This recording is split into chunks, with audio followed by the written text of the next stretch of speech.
This was my phone that I've used for 6 years. It doesn't work anymore, but I still keep it. It was a big part of me. This was the pen that my late grandfather gave me.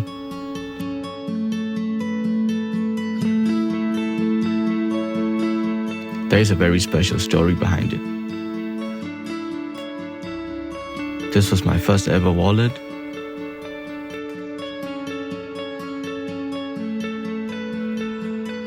And this was a boarding pass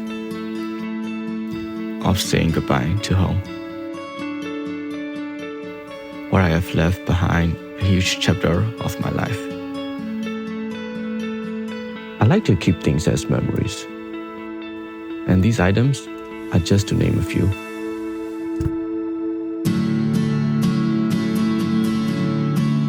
Back at my home, at my old desk, lies the archives of my childhood memories.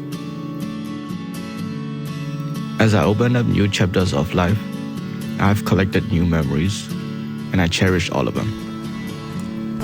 Maybe this is why I got into photography and filmmaking.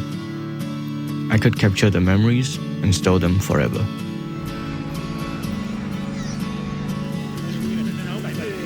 As I got more and more into filmmaking and production stuff, I asked my dad to buy me a hard drive to store every photo I took, every video I captured, every project I did.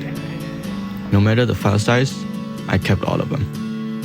So much so that I had collected 12 hard drives throughout these past 7 years. As long as my drives are working, I'll have access to all of these files from the beginning.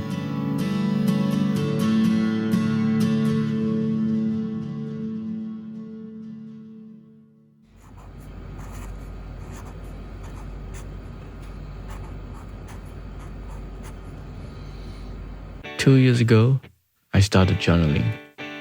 It wasn't because all these people on the internet saying, This video is all about how you can use journaling to change your life. Maybe I was hoping for a little bit of change, but it doesn't matter.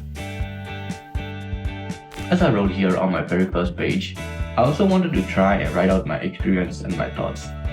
But to be honest, I haven't been consistent. I would journal for a few days straight and stop for weeks or even months. But this isn't the case. I've slowly realized that this is also a way of archiving. But this is something different. It's archiving the intangible. My feelings, thoughts, and ideas, all these intangible things, could be stored on these physical pages. This idea made me want to journal more.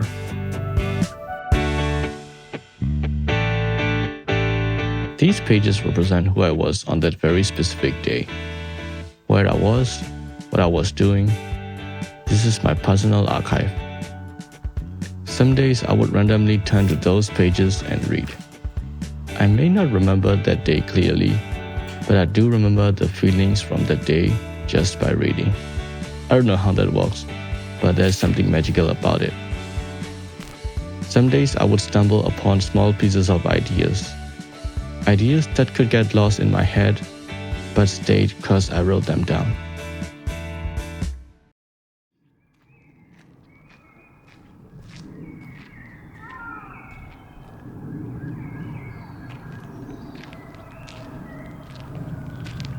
And then there is this quote that I heard from somewhere. The graveyards are full of the world's greatest billion-dollar ideas. It's such a shame if I didn't do anything, these pieces of ideas would be lost in the archives forever. As much as I love keeping and storing things, I have this much bigger desire to let these ideas and thoughts out to the world. In any form of visuals or audio.